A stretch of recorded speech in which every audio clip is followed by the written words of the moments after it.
From monologue to magic, transforming the traditional lecture.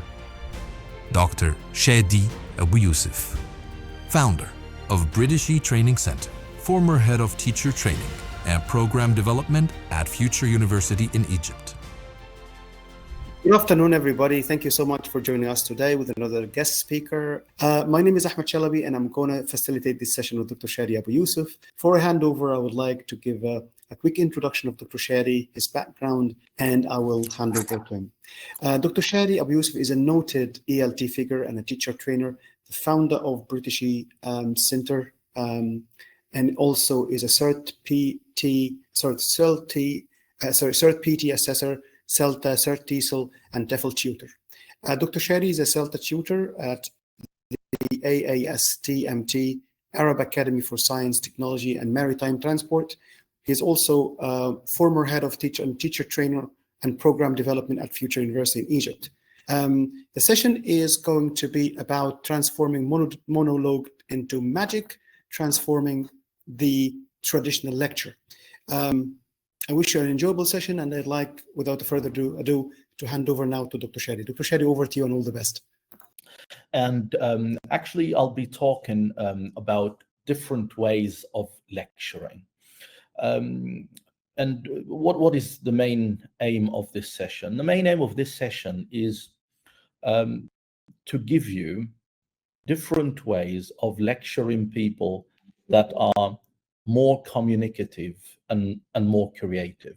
Because again, I mean, every now and then we would need to use lecturing, especially when we talk about large numbers of students. So that is something that everybody needs at a specific time. So I intend to introduce some ways of lecturing, mainly for today, and then we will talk about pros and cons, advantages and disadvantages of these ways together. Okay, right. And again, let me start with the first one. And the first way of lecturing, we call it actually backwards lecturing. Backwards lecturing. And let me share this, handout with you here. So here we have the lecture skeleton, right? And let me tell you exactly about how we can use this style of lecturing. Now, usually in a lecture, what happens, the lecturer will come in and he would start, the talk, and everybody would listen, maybe take notes. That's usually what happens in most lectures when we go to different places, right? But not in this type of lecturing. We call this backwards lecturing. Now, what happens exactly in backwards lecturing? In backwards lecturing, you will give your students the skeleton of your lecture, the steps you would follow in your lecturing. And then what happens is that your students will create the lecture themselves. Now, wait a minute, this is crazy now.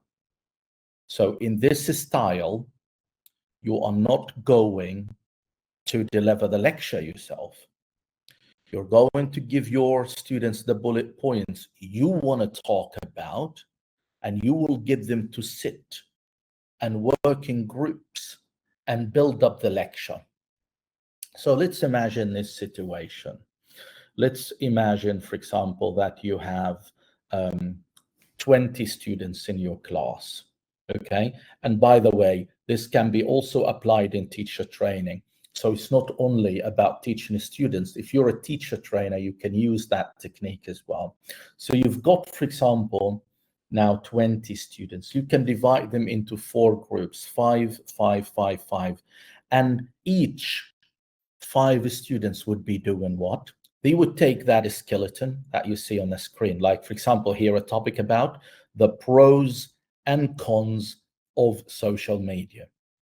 And they have different sections: introduction, what is social media, pros of using social media, cons of using social media, and conclusion.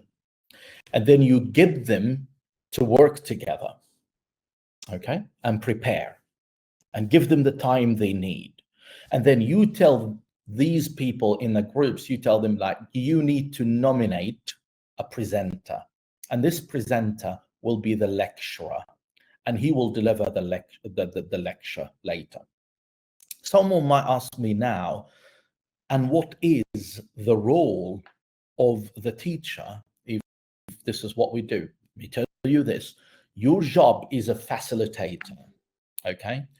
You will move around, make sure that they're working hard, speaking in English, and if they need help, you provide help, okay? If they need support, you give them support, and then you encourage them to discuss.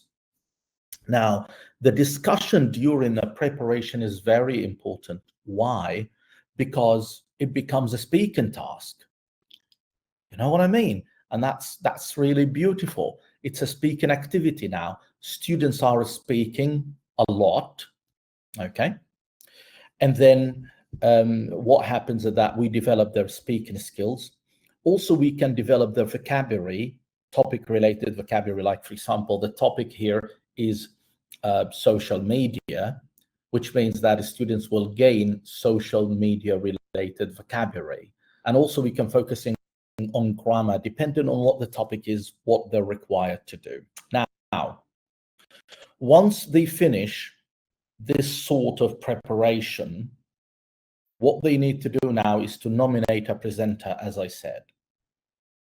Now, what the presenter will do is that the presenter will stand and present to the rest of the students. While he is presenting, what might the others be doing? Okay, we can simply, my friends, give them the following sheet here, which is the peer feedback checklist.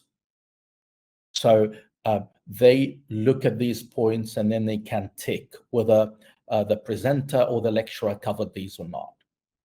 And then, of course, after all this is over, okay, you can give them what we call feedback on the content they delivered, and also feedback on the points.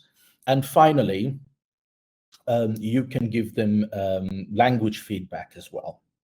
Now, let's think now about the advantages and disadvantages of this activity. Let's start with the advantages first. And if you have ideas about the advantages, I'll be happy to look at them in the chat box and discuss them with you. And also, if you have ideas about the disadvantages of this activity, right? But we call this backwards lecturing. It's actually, you're not the lecturer anymore. So I have Nasser here, and Nasser is saying, lovely comment. He's saying student-centered. Yes, it is. Students are doing everything. And they're actually not only speaking in dialogues, it's good for dialogues and it's good for monologues. So you learn how to speak to an audience, and also you learn how to run a conversation. Gabriel Shinoda is saying being engaged. Indeed. Because again, what can be more engaging? Students are doing everything. They're building their own lecture. And Niveen is saying the same thing. Okay. Oh, Hind Rabi is saying flipped. I love that comment from Hind. Look, flipped. Yes. Because it's sort of the other way around. That's why we call it backwards lecturing. Okay, it's not the normal things. Students are doing things, we're just commenting on them. Oh, Niveen Salah is saying cooperation and teamwork. Indeed, very good for rapport between students. Okay, and it also increases the team spirit, empowering confidence. Excellent. What can be better than presentations, for adding confidence to students? Okay. Mariam Adil say teacher-centered. I would disagree with this comment here, Mariam. No, it's not teacher-centered here. There will be a moment when things become teacher-centered in your feedback, when you give feedback to them, which is absolutely fine. But during the first two stages of the activity, completely student-centered. Okay. Right. Ahmed Abdul Latif is saying authentic, and I would say, oh yeah, because in real life, students are asked to deliver presentations. So yes, I mean, there is an authentic task here. Oh, there must be a video as a starter to break the ice for the backwards lecturing. I love that from Said. Let me tell you something, Said, about this. Look, my friend, and that's a very lovely comment from you, by the way. The backwards lecturing, we need to look at it. When you look at it, it's a freer practice activity. It's a production activity, and usually production activities need to come towards the end of the lesson after you prepare the students and you provided them with useful language and ideas. So yes, I would say it can fit in a normal framework in a lesson. You start with your leading, you do whatever you want after that. It depends on the framework you follow in PPP, TTT, text-based. And finally, you can use backwards lecturing as a freer practice or a productive activity at the end. But again, nobody is giving me something on disadvantages. What are the disadvantages? Oh, someone here is saying, May, it needs small number of students to be fruitful. And then you say, yes, there is part of the truth in what May is saying, because one of the disadvantages of backwards lecturing is that, do we have the time to listen to everyone? So is there a way out of this? If you divide your students into groups of 5, like 5, 5, 5, it means that you have 4 presenters in a classroom made up of 20 students. So what do we do then? One thing you can do is that you put every 5 students in a corner, and then you switch presenters and get a presenter to present to 5 students in the corner. Still, there will be disadvantage of having a lot of noise in the classroom, but that's one of the downsides of the activity. So thank you, May, for mentioning that. I'm looking for disadvantages. Oh yes. Amina Khamis here is talking about an advantage of stronger students helping others. But that also, Amina, might lead us to another disadvantage of this activity, which is, to be honest, some students may rely on others because you put them together to prepare, and then one student would not prepare and he would know that someone else would be a presenter, so it doesn't matter, I'm not going to work. Sometimes, that can be also a disadvantage. One thing also, Muhammad Mus'ad is saying not very organized. I would say, Muhammad, it depends on the teacher here. I cannot blame the activity for it. That depends on on the classroom management skills here. Time consuming, Mahmoud Gamal. Excellent, Mahmoud. That's a wonderful comment from your side. Yes, it's time consuming. Time for preparation, then time for presentation, then time for feedback. That's a lot. Okay, wonderful, my friends. So enough now talking about backwards lecturing, but I'm actually very, very happy with your comments. And let me now share another handout with you, my friends. Okay, and I hope you will love this coming activity. Let me go to activity number 2. And 1 second until it appears right in front of you, my friends, and then we talk about it together. And here we are. I call it the Socratic lecture. I love it. I love the Socratic lecture. It's amazing. And let me tell you, my friends, about the Socratic lecture. What's the Socratic lecture? And I will actually summarize it by saying it's a circle inside a circle. One more time. It's a circle inside a circle. Someone might say, Shady, what does that mean? Look, what you do, let's imagine that you have let's say 10 students, okay? So you put 5 around in a circle, and you get the other 5 and you put them in an outer circle. So now we have 2 circles. 5 students looking at each other inside a circle, and other 5 students are sitting around them in an outer circle. It's 2 circles. And then you can give a topic like the one you see on the screen here. Okay, you can give students in the middle a reading passage. You give it to everyone, people in the outer circle and people in the inner circle, and you ask them, I want you to read the passage. The passage here, for example, is about, should a school start later in the morning? And then they read about that, and then they have debate questions that they can ask each other about. Like what? Look at this. Like, what are the main argument in favor of starting school later? Another question, why do some people believe it's a bad idea? Which argument do you agree with? Now, what happens? The people inside the circle will be discussing these questions after they read the passage. Someone might say, Shady, what about people outside in the outer circle? They will be only listening and taking notes. Okay, so look at this is a crazy idea and lovely classroom interaction pattern. So we have 5 students in the middle facing each other, and other 5 students around them listening to what they're saying and taking notes. Someone might say, Shady, what sort of notes? Look at this one. Like, I prepared this for my students, for example.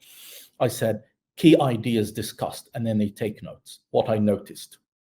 Useful phrases and language used. And then interesting questions. Points I agree, disagree with. Suggestions for improvement. And then the discussion starts. People in the middle, they're discussing. People out there, they're preparing to discuss. Once they finish, people in the middle, the inner circle, I will ask them to turn their seats so they face now people in the outer circle.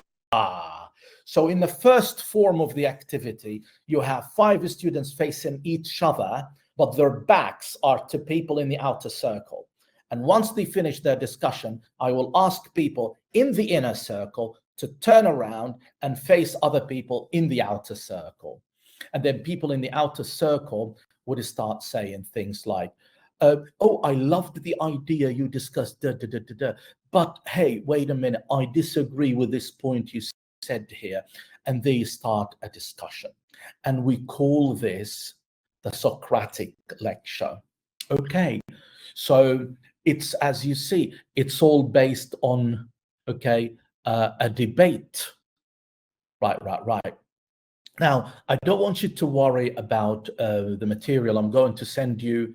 And I guess we've got a lot of people, wonderful people here in Monglish and Edulixa who would help you with having all the material here. But let me say some questions here. Someone is saying, shall it work with low level? That's a wonderful student's question from Ibrahim Salama.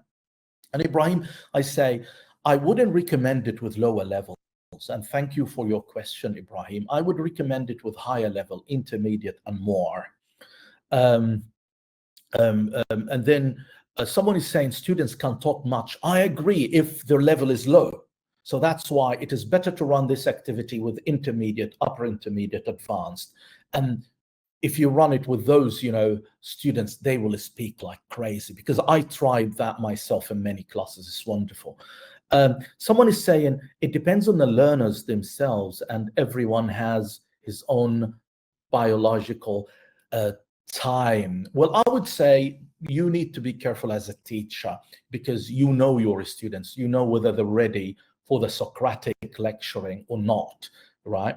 So if you know that your students, are strong, then yes, you can do this activity with them. Someone is saying B1, B2 level. Yes, if we mean by B1 intermediate, then I would say yes, intermediate and more. I agree.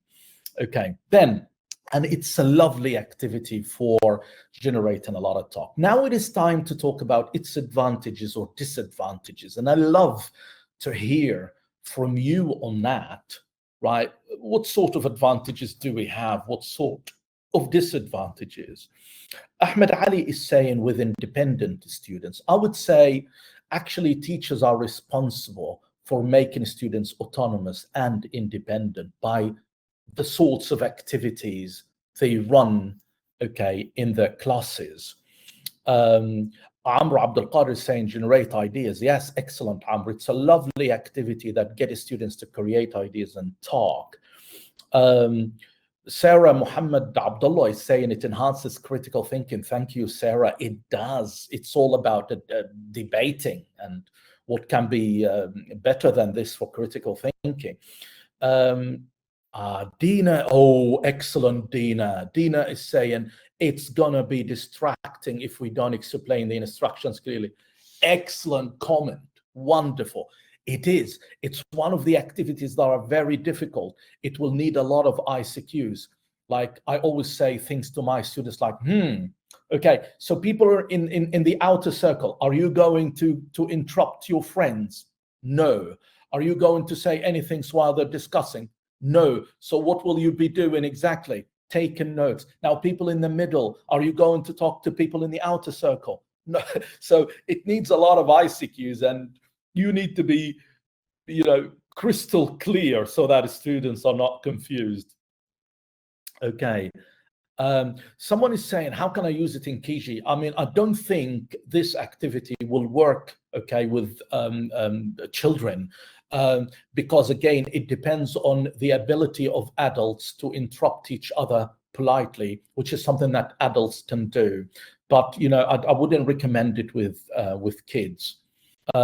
You need time for this activity. Excellent comment, Sahar. Yes, it's time consuming, and that's one of the disadvantages of this activity. Someone is saying, and maybe the inner circle can be for low achievers.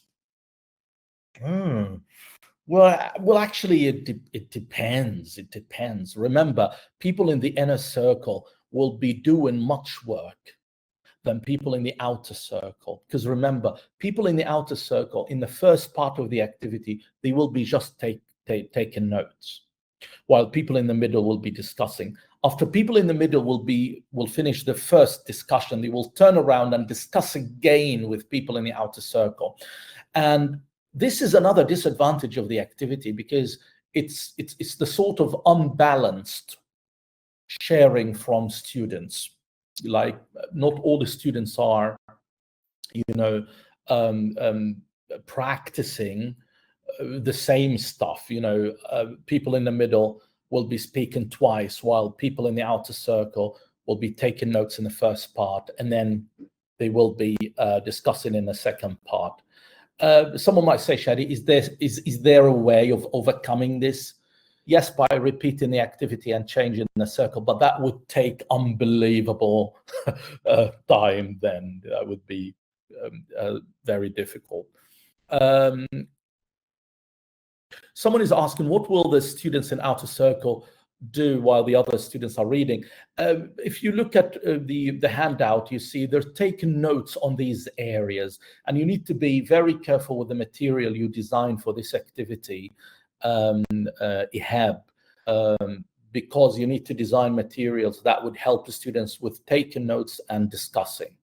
Like, don't say to people in the outer circle, I want you to take notes. Then they don't know what they need to focus on exactly. So it's so great to to be clear about things. It needs very big I love this comment from Sayyid. I love this comment. Sayyid is saying, it needs very big classes. Yes, my friend, excellent, Sayyid. That's another disadvantage, which is in order to do it, you need a lot of changes in the classroom in terms of seating. What if the chairs in my classroom are fixed to the floor and I cannot move them? Then that's difficult. So seating, spacious classrooms, that's a disadvantage. someone is saying increase motive. Yes, it is a very motivating activity.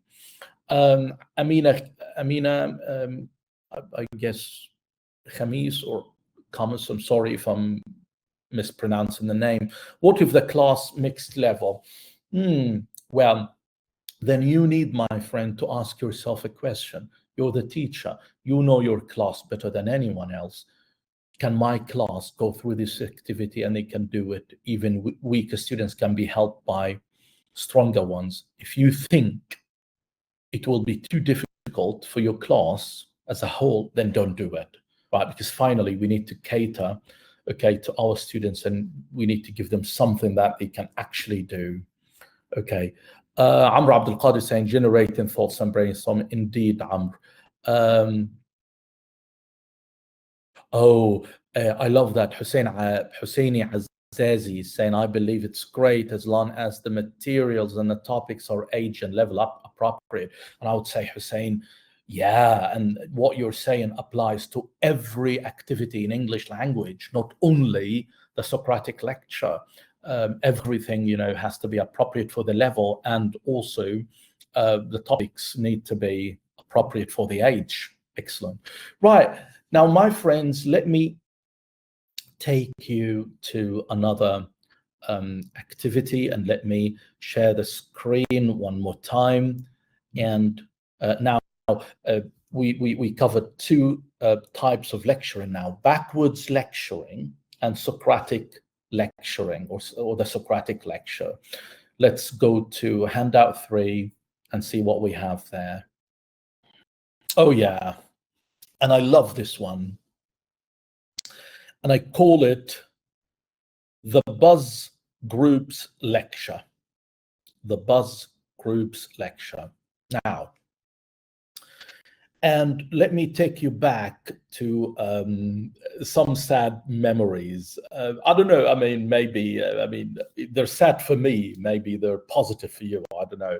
But there were times when we were faculty students, university students, where we had those lecturers who would speak for 3 hours while we are doing nothing, absolutely nothing. Which is crazy, my goodness. You know what I mean? Like, you're listening to a lecture for 3 hours, you're dying there. Some people would start drawing dinosaurs on their notebooks out of boredom. Remember these moments. It's terrible. But again, not in this activity. It's a wonderful way of running and delivering a lecture. Okay? Why? Let me tell you this. What you do with that, you divide your lecture into segments. So you say, for example, I'm going to deliver a talk, okay, for 3 minutes, then I'm going to pause. Then another segment of my talk for 3 minutes, then pause. Then another segment of my talk for 3 minutes, then pause. Now, what happens during pausing? Like, for example, look at this. I say here, my first trip to Turkey, a step into professional development. And I start telling my students about my trip to Turkey. And after I finish, I give them these 3 questions on a piece of paper. And the questions, they don't need to write, they need to speak together and discuss the questions. What did the speaker say? Do you agree that travel can help with professional development? Why not? Have you had a similar experience, or do you know someone who has? Okay. And they discuss, they talk together. And then the coming 3 minutes, I start delivering, another segment, my trip to Europe, continuous development and business opportunities. Okay. And then once I finish, I get them to summary of the story, summarize the story to one another. And then I say a question like, do you think travel can open new doors for work and learning? Why not? Any travel story, real or imagined, where someone found new opportunities abroad? And then you start lecturing for the 3rd time. 3 minutes, and then and look at this. It's not the normal lecture, because normal lecturing, is terribly boring. And I would say, of course, it's not boring for everyone. Like, for example, and I'm sure that you've had, thanks to the STEP program and thanks for Monglish and Edulixa, that they provided you with wonderful experts, okay, before me. I'm not talking about myself, but I'm talking about a man like Scott Thornberry, for example. This is a man that I can listen to his lectures forever without getting bored, not for a single second. You know what I mean? Right? Some people are talented. They can lecture you for, but I'm talking about normal people like us. You know, I don't want to talk to people, you know, for a couple of hours, killing them, but not with this activity. You know, this activity, Buzz Lectures, you divide things. 3 minutes of lecturing, boom, questions discussed. 3 minutes of lecturing, boom, questions discussed. And it goes like that. So it turns your lecture into like buzzing bees.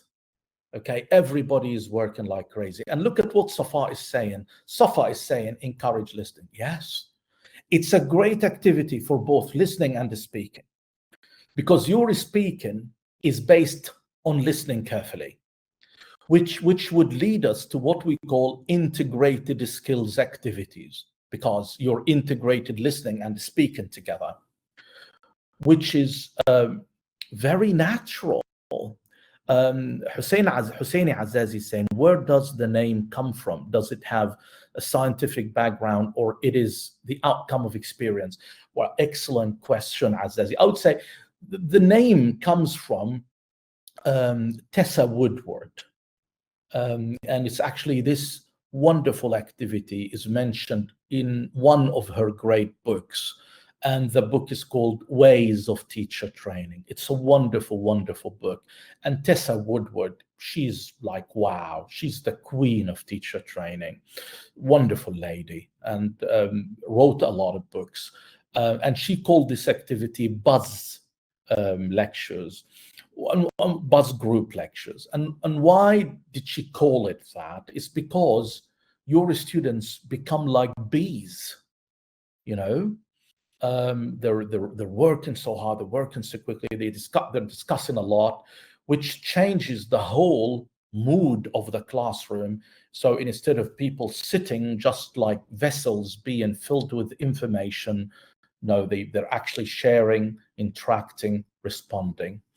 Someone is saying the name of the book is Ways of Teacher Training by Tessa Woodward. And I'm going to write it here in the chat box, Ways of Teacher Training by the one and only Tessa Woodward. This is where this activity comes from. Mahmoud Gamal is hitting me with a wonderful question. Look at what Mahmoud is saying. How can we ensure equal level of understanding? I love it. I love the question, Mahmoud. The first thing you can do, Mahmoud, is monitoring while your students are speaking. Try to monitor and see, okay, what difficulties they're facing. Also, make sure that once your lecture is over, that you open a Q&A time where students would ask you about the areas they're struggling with, and you provide answers. Okay, right. And Said here, let's talk about advantages and disadvantages. Said is saying it makes learning more holistic and pragmatic. Indeed, Said, yes, because now it's not just one-sided lecture. Okay, it's like, I say something, you have the time to respond. And it is great also with large numbers. Like, you can do this activity if you're lecturing 500 students in one hall. Or what you will need is a big screen for presenting your slides. And then you present part, and then you say, discuss the questions now on the screen with your partners or the partner next to you. And then you move on, you talk more, and then boom, discuss these questions. And then you talk more, boom, discuss these questions. And then finally, Q&A, lovely, right?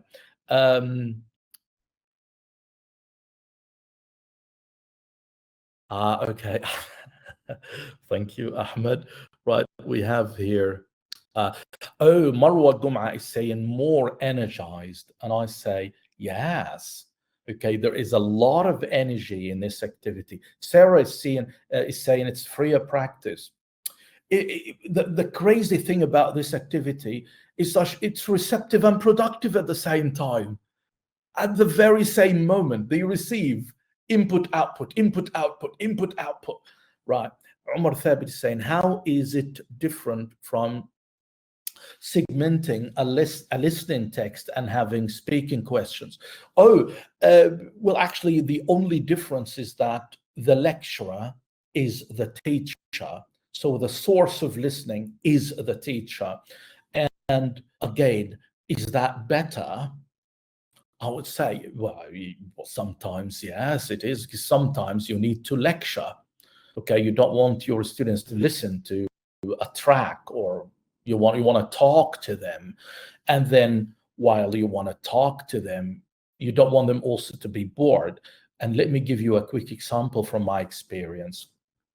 Sometimes, you know, when I deliver a phonology session, and there is a specific phonology session that I deliver for my students, when there is a long introduction at the very beginning, where I want to tell my students or my teacher trainees about the importance of phonetic symbols and why phonetic symbols were invented, and how English language pronunciation has changed over the years, and the difference between Old English, Middle English, original pronunciation, and then modern English, and the difference between these four. And it's always interesting when you hear the story. So the lecturing, for me, I mean, how I see it, is always better when it comes to this part of the session. The other parts of the session, I would give my teacher trainees activities to do, and then I would give them feedback. Now, so you can use actually buzz group lecturing, you know, for this part, and it would be wonderful.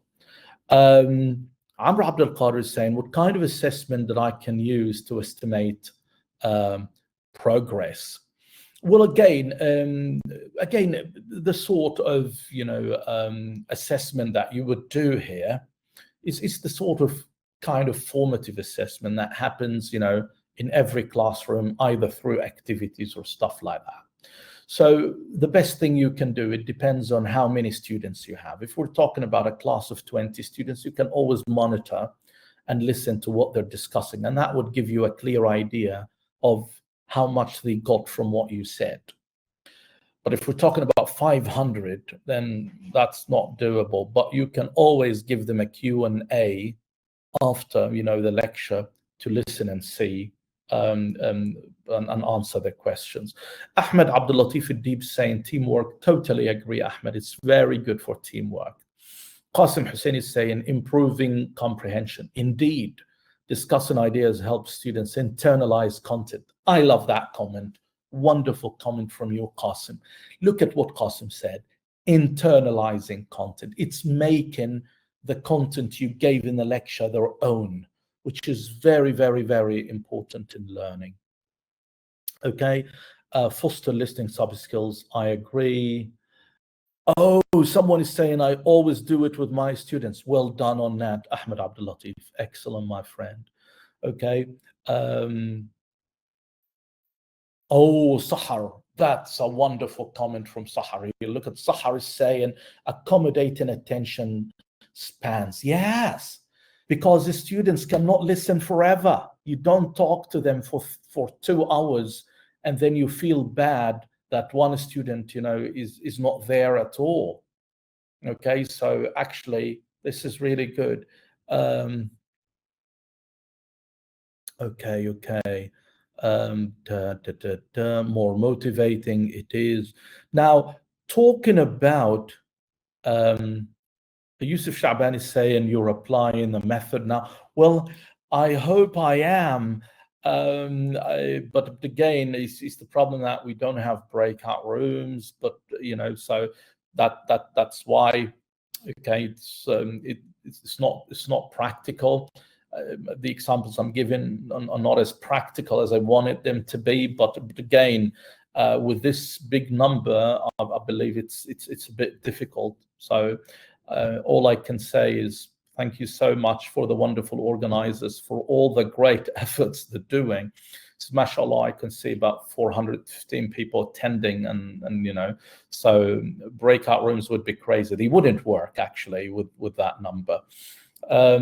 Again, right. Now let me take you, my friends, to a final form of lecture for today's session.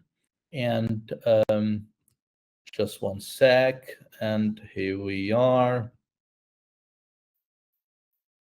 Let's give it a second until it's there. Oh yes. And this one is lovely, and we call it the lecture scales. And as you see here on this handout, I have friendship option scales, like agree or disagree. A good friend always agrees with you. And then we have strongly disagree, not sure, agree, strongly agree. Another one, it's okay if your best friend is very different from you. Strongly disagree, not sure, agree. Now let me tell you about this crazy activity.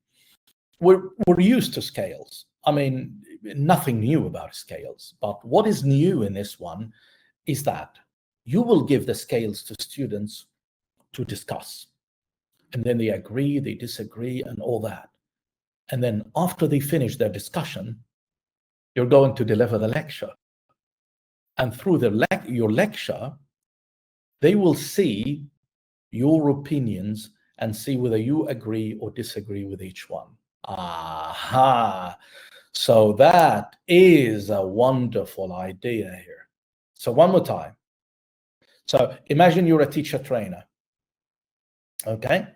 And you're delivering a teacher training session on the use of L1 in the English language classroom.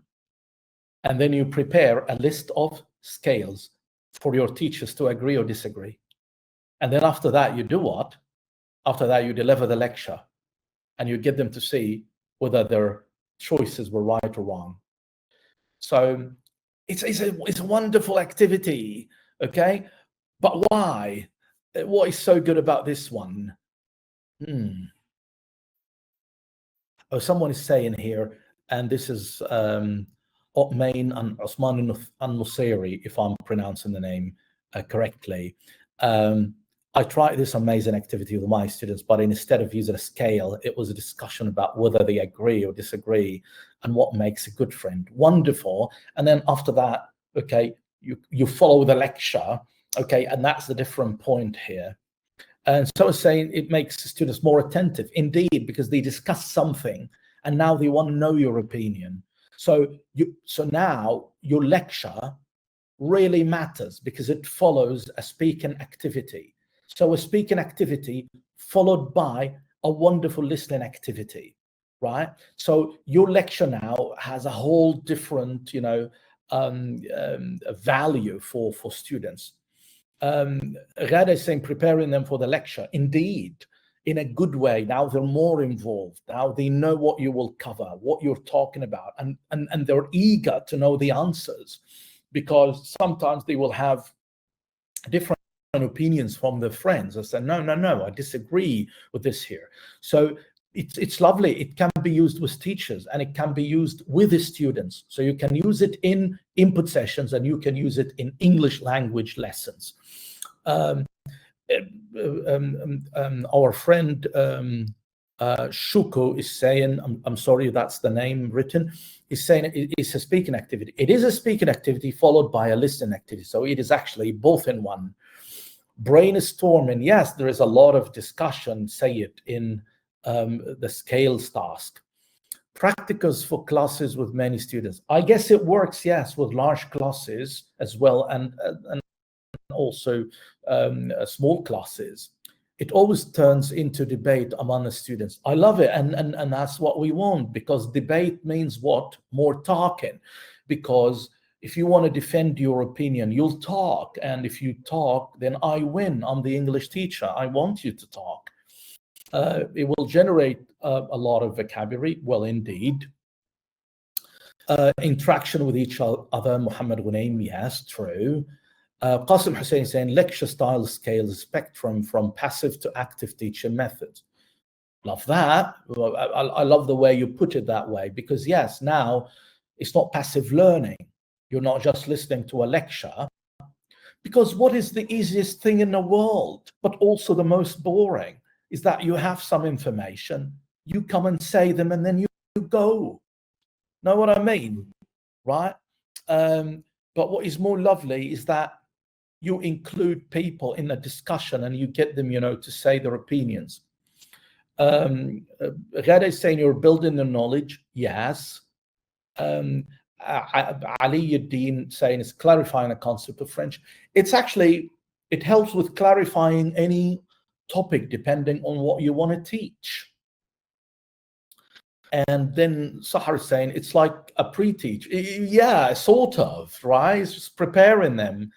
And Taha is saying wonderful in grabbing attention. I agree. Marwa is saying it promotes individualism.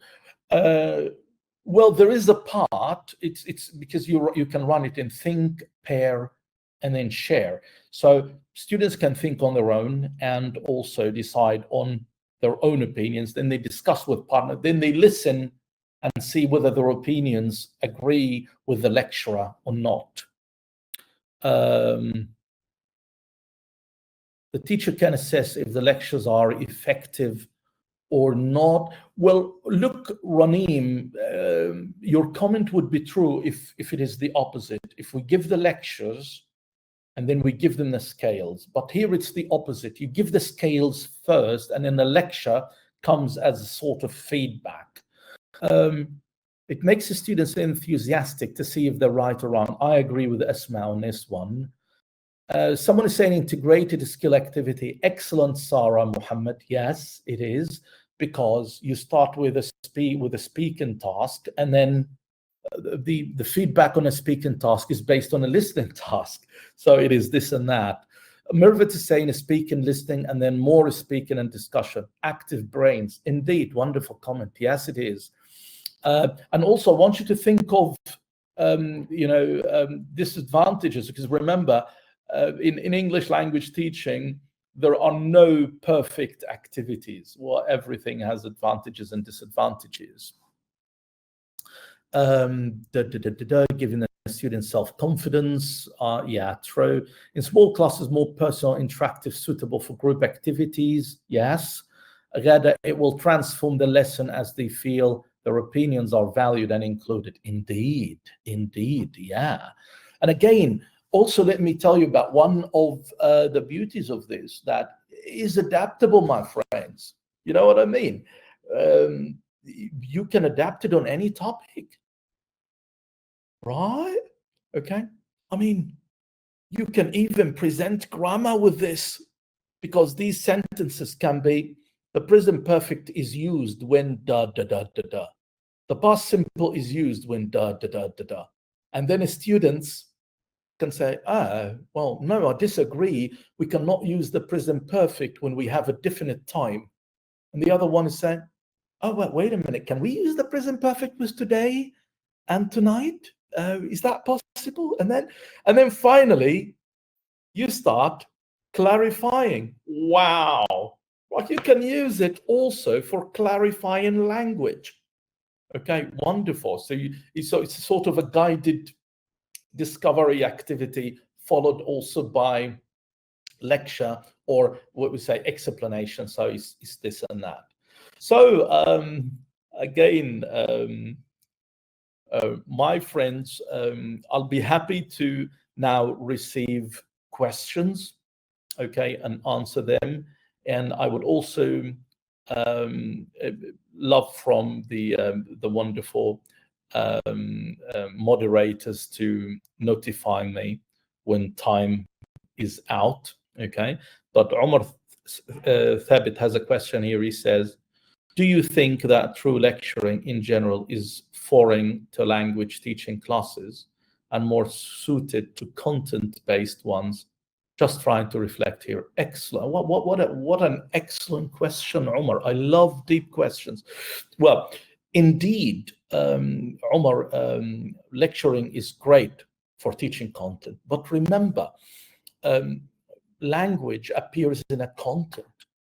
That's why we have text-based presentation, because one of the best ways of teaching language is to teach the language in the natural context they appear in reality.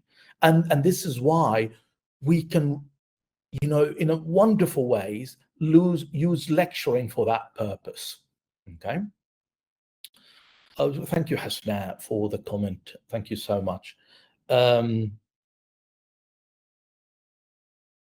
Why is it called?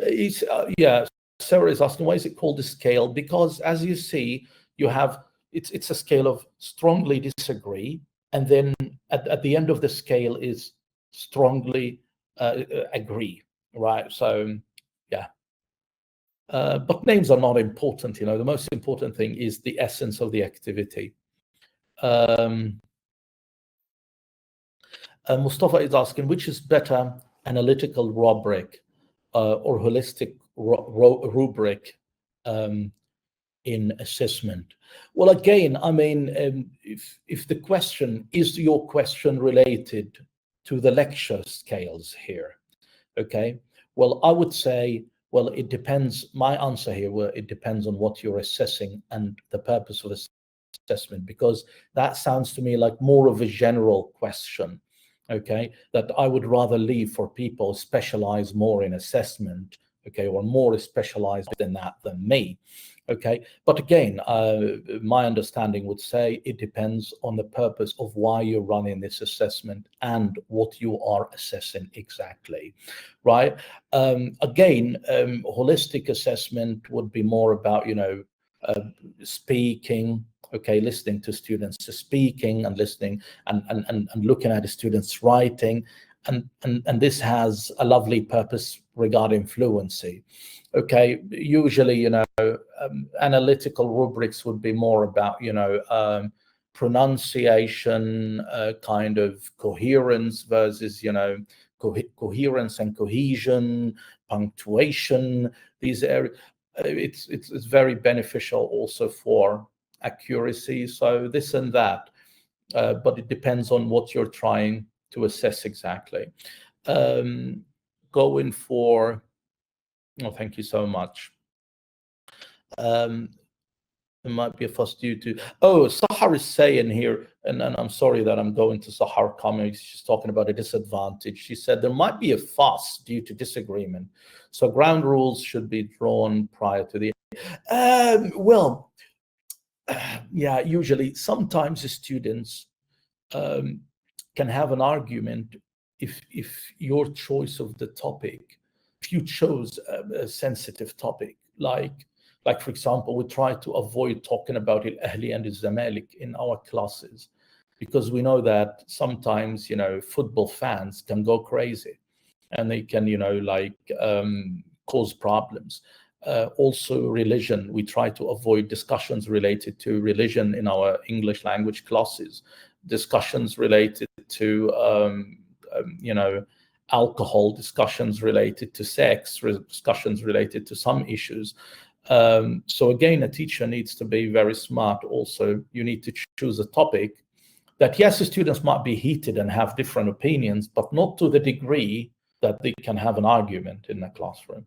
So topics that would cause that, my advice, avoid them. So Salim is asking, what makes a distinguished teacher who students love his or her lessons?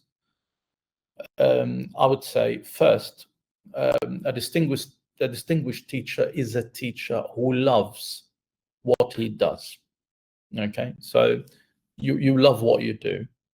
That's number one. Number two, because you love what you do, you train up well to become good at what you do. And 3, because you love it, so you love your students, because your students are part of the learning process. And if you love them, they love you back. If you prepare and care about them, okay, so they naturally they will be attracted to you. They want to attend your classes. They want to attend your lessons, and lucky you, you'll make money. So you'll win on both sides. Okay. Hussein Aziz is saying, I believe these are more active learning than I mean, these are what we call different ways, or ways of turning a lecture into a sort of an activity. Because for us, a lecture is when you stand and talk. But again, we're trying to say, okay, well, still you can stand and talk to people, but you can get them to do something also communicative at the same time. So not because you stand and talk to them, it means that they have to be passive most of the time. Do you agree that students become more participating than attending? Well, yeah. In the activities we did, that's what we expect. We want students to participate, not only to be passive, learners or passive listeners.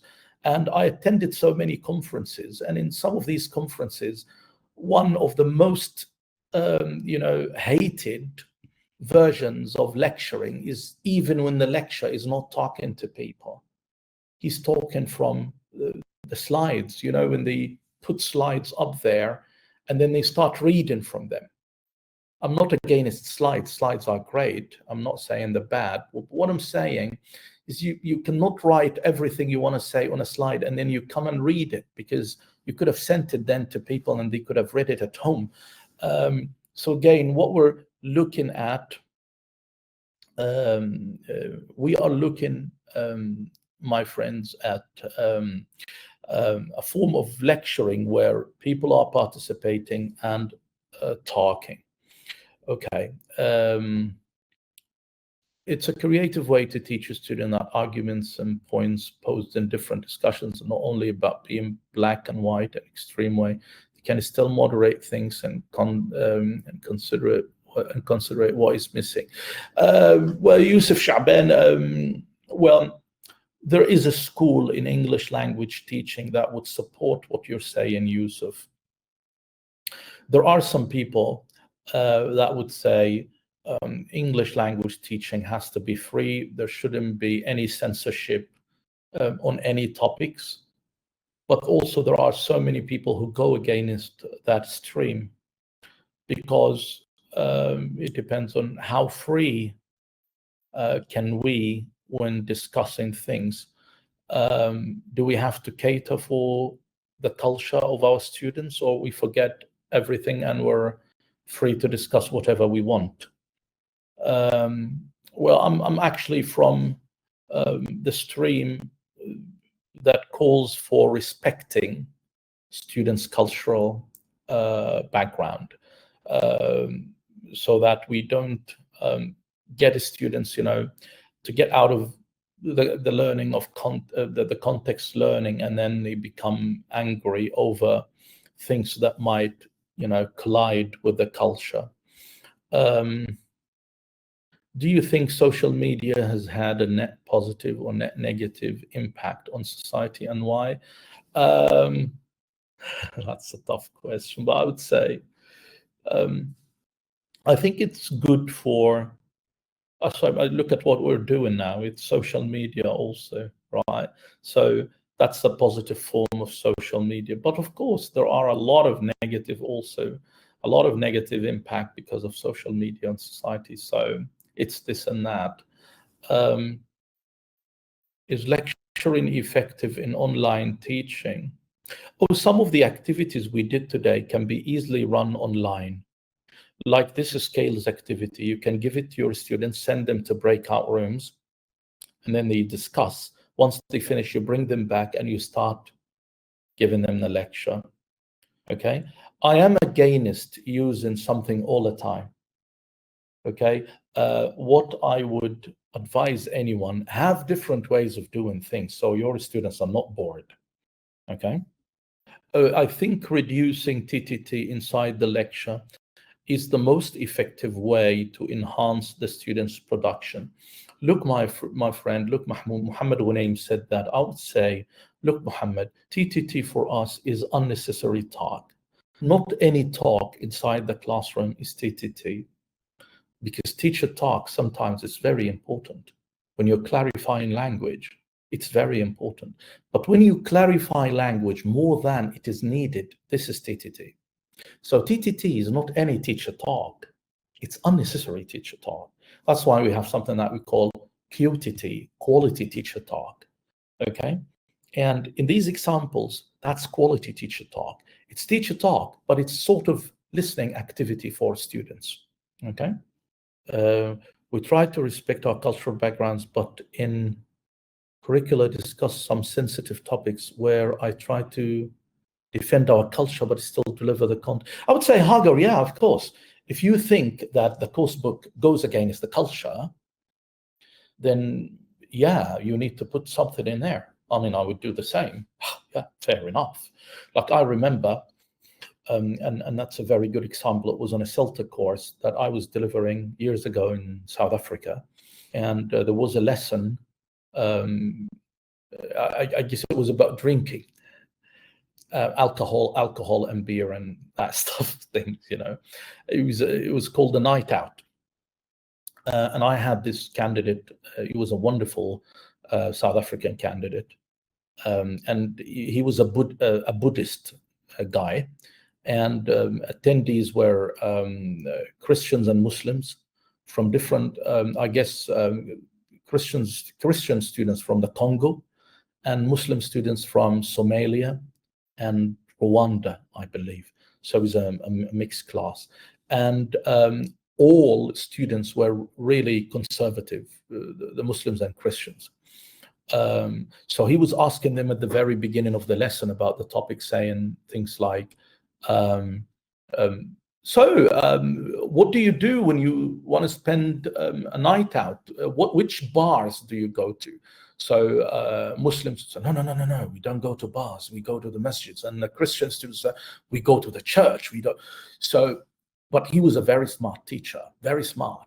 He sensed that the material given to him is not suitable for the cultural background of students. And he was able to turn the whole lesson on the spot, okay, to a lesson that would address those students' cultural awareness. So he would say things like, what do you do in churches on Sunday? What sort of activities? And then he would go to Muslims, and what about you? So what do you do at mosques? And it became a lovely discussion on the spot. He got an above standard for that lesson on that day, but I don't forget it, because I was watching from background saying, oh my God, what's he gonna do now? And he achieved all the aims of the lesson. So it was wonderful to see that. So that's why I would totally recommend what you're saying in terms of paying attention to students' culture. Which books of reference do you recommend to novice teachers in terms of ESL teaching? There are so many lovely books. One of the books that we recommend all the time for our CELTA candidates is Jem Scrivener's book, Learning Teaching. Jem Scrivener's book, Learning Teaching. If you are looking for something to focus only on phonology or pronunciation, we recommend Adrian Underhill's book, Sound Foundations. Hussein Azazi is saying he didn't have the class profile. He did have the class profile, Hussein. The problem with this candidate was the material. That was the course book. So, and he thought it would be okay for them, you know, because, you know, it depends on where you come from. He didn't know whether they would be conservative about this or not. But when he sensed that in the classroom, he was able to change everything on the spot.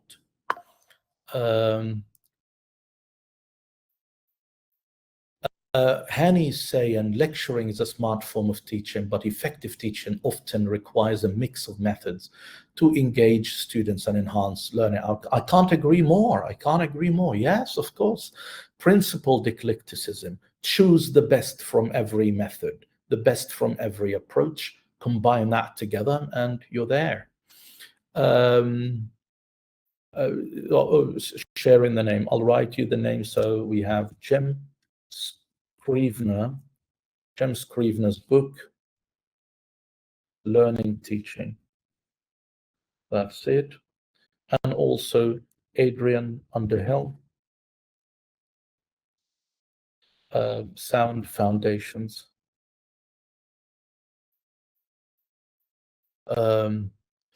Okay, my friends, I'm really honored by actually the invitation by Edulixa and also by my wonderful moderators and by Monglish. They're always great people, and I'm really happy with the STEP program. That was wonderful program. I'm really thankful for the invitation, and I do apologize for the moderators for all the technical issues that they faced with me at the very beginning. It was crazy, but alhamdulillah, I guess I managed to be there finally.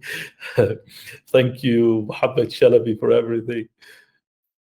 Thanks a lot, Dr. Shady. We enjoyed the wonderful session. It was very informative, very enjoyable, very well attended. So thank you so much for the influx of information that you actually sent down our way today.